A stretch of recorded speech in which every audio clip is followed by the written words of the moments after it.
Quello che vogliamo denunciare oggi in VSZ Italia SRL, via delle Industrie 105 Cambiago, Milano, è l'aggressione a carattere razziale che hanno avuto gli operai del Marocco. Quindi vorremmo anche rivolgerci a tutta la comunità marocchina, perché qui si è andato ben oltre le normali dinamiche di lavoro. C'è stato un episodio che è stato denunciato, un'aggressione a un operaio del Marocco che ha chiesto i suoi soldi, tra l'altro vanta un credito di circa 7.000 euro e in risposta ha avuto delle sprangate. È brutto da dire, ma è così, in questi termini. Rincorso da un altro elemento, sempre vicino alla proprietà. Per fortuna gli operai hanno avuto il coraggio di denunciare questa cosa e di richiamare l'attenzione.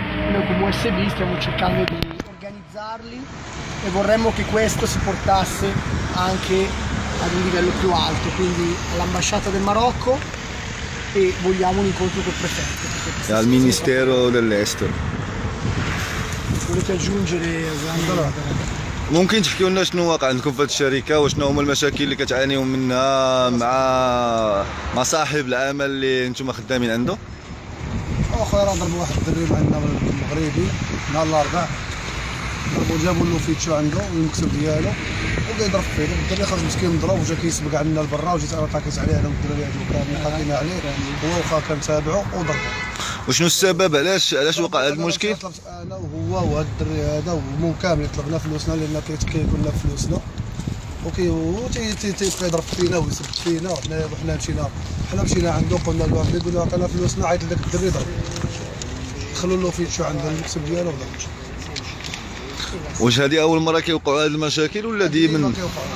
وشنو هو السبب علاش يوقعوا هذه المشاكل؟ يعني توقع هذا الشيء حتى مع الاخرين اللي خدامين هنايا ولا غير معاكم نتوما؟ واحد خدام هنايا، واحد السيد خدام هنايا سميتو ماسيمو كوموتشوري، حتى هو ديما كيقول لنا حنا ماروكيين ديال المرده وكيبقى يسب فينا ديما دائما حنا كنمشيو نتشكاو للمعلم، المعلم ما كيدير له والو، بالعكس كيبغي يشجع.